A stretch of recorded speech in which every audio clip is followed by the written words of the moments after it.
गोविंदपुर कहकर एक गांव होता है जो अपनी प्राकृतिक सुंदरता के लिए काफी प्रसिद्ध होता है। उस गांव में कई सारी ऐतिहासिक हवेलियां, राजघराने, देखने लायक स्थान होते हैं। लेकिन उस गांव में एक ऐसी नदी होती है जिसके पास जाना मतलब अपनी मौत के मुंह में जाने के बराबर था। क्या ये क्या कह रहे हो घनश्याम? अपना बिरजू नहीं रहा? हाँ लल्लू, बेचारा बिरजू। सरपंच से कहना चाहिए कि उस नदी के बाहर नो एंट्री का बोर्ड लगा दें ताकि कोई उस तरफ जाए ही ना। अरे सरपंच गांव में बाकी की सुविधाएं ठीक कर दे, वही बहुत है। तुम उस बोर्ड की क्या सोच रहे हो? एक दिन गांव में बलवंत अपनी बीवी सुधा और छोटे बेटे मोनू के साथ उस गांव में रहने आता है। एक दिन जब वो जंगल में घूम रहा होता है, तभी अचानक से उसे उसी भयानक नदी में एक आदमी डूबते और चिल्लाते हुए दिखाई देता है। बचाओ बचाओ, मुझे तैरना नहीं आता, मैं मर जाऊंगा, बचाओ बचाओ। हे भगवान, अगर इस आदमी को नहीं बचाया तो ये पानी में डूब जाएगा। मैं अभी इसे बचाता हूँ। बलवंत उस आदमी को बचाने के लिए नदी में छलांग मारता है, लेकिन तभी वो आदमी अचानक से एक भयानक दानव में बदल जाता है। उसे देख बलवंत चौंक जाता है। ये क्या? तुम एक दानव हो? ऐसा कैसे हो सकता है? ये मेरी नदी है और यहाँ सब कुछ हो सकता है। तुम मेरे छलावे में फंस गए हो और अब मैं तुम्हें अपना शिकार बनाऊंगा। इतना कहकर दानव बेचारे बेकसूर बलवंत को जिंदा चबा जाता है। इधर सुधा बलवंत का घर पे इंतजार कर रही होती है और गांव में इधर उधर जाकर लोगों से बलवंत के बारे में पूछती है, पर किसी को बलवंत के बारे में कुछ पता नहीं होता है। सुधा बहुत चिंतित हो जाती है और घर की तरफ निकल जाती है। देखते देखते शाम हो जाती है और बलवंत का कुछ पता नहीं चलता। तभी सुधा के पास एक आदमी आता है। नदी के पास ही बलवंत का ये सामान मिला है। लगता है उस दानव ने छलावे से बलवंत भाई साहब को अपनी तरफ खींचा और उसके छलावे में फंसकर बलवंत भाई साहब ने नदी में छलांग लगाई होगी। वो गांव में नया था, इसीलिए उसे नदी के दानों के बारे में कुछ पता नहीं था। नहीं, ये नहीं हो सकता। मोनू के पापा, आप मुझे और मोनू को छोड़कर नहीं जा सकते। पापा।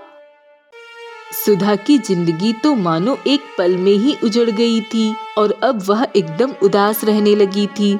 उस गांव में एक दिन एक पर्यटक आता है जिसका नाम माधव होता है। माधव बैलगाड़ी पर सवार होकर गांव की हर एक सुंदर जगह की तस्वीर अपने कैमरे में कैद करता है। तभी उसकी नजर गांव के पुस्तकालय पर पड़ती है। अरे वाह, इस पुस्तकालय की बनावट देखकर तो ऐसा व्यतीत हो रहा है कि ये काफी पुराना है। क्यों काका? हाँ बेटा, तुमने बिल्कुल सही कहा। ये पुस्तकालय 100-200 साल पुराना है। इसमें ढेर सारी पुरानी किताबें हैं जिसमें इस गांव के सारे जादुई और रहस्यमयी राज लिखे हुए हैं। जादुई और रहस्यमयी? वाह!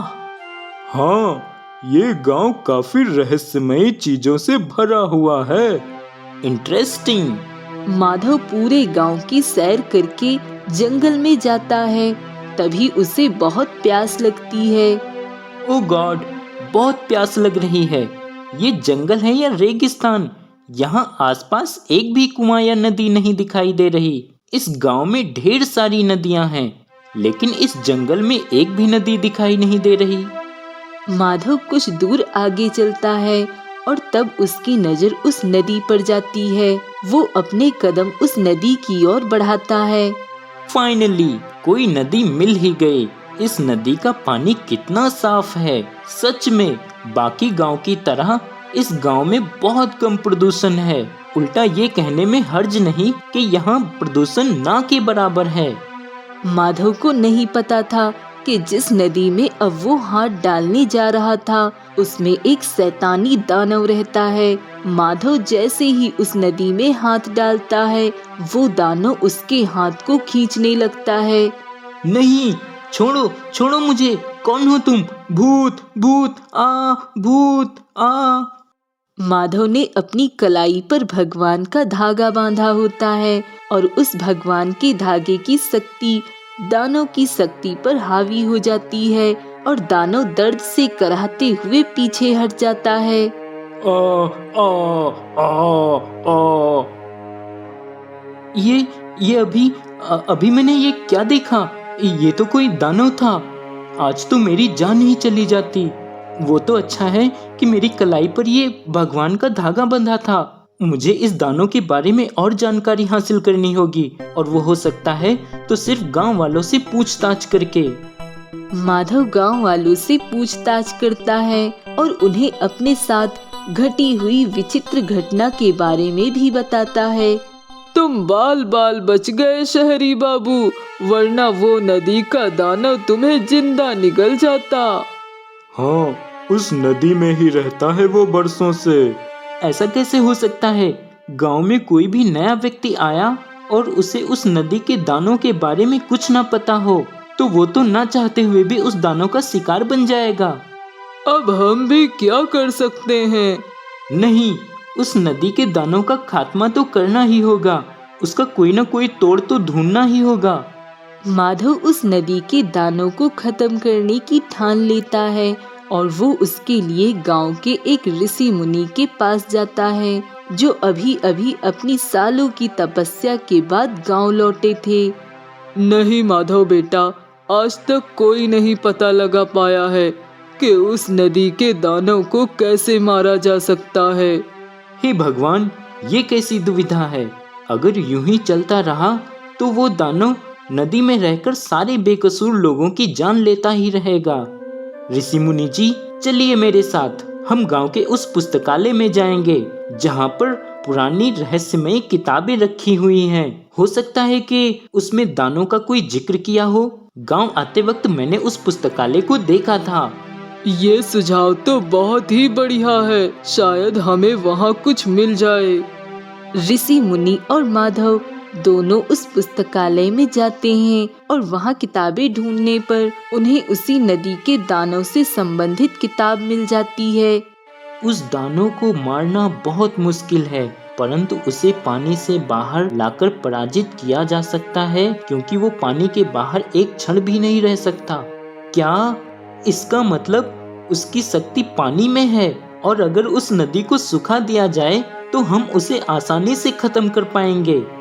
हाँ माधव बेटा, तुम बिल्कुल सही कह रहे हो। मेरे पास जल को सुखाने का जादुई तोड़ है। ये लो, ये जादुई भस्म है। इसे उस नदी में फेंकने से वो नदी पूरी तरह सूख जाएगी। वाह, अब देखना कैसे मैं इस गांव से उस नदी के दानों का खौफ दूर करता हूँ और उस दुष्ट दानों का खात्मा करता हूँ। माधव उस नदी में वो जादुई भस्म डालता है जिससे नदी का पानी सूखने लगता है और पानी पूरी तरह सूखने पर दानव तड़पने लगता है। नहीं, मैं तुम्हें नहीं छोड़ूंगा, मैं फिर लौटूंगा। और इस तरह अंत में दानव खत्म हो जाता है और माधव के कारण पूरे गांव में नदी के दानों की दहशत मिट जाती है और सभी हंसी खुशी से रहने लगते हैं।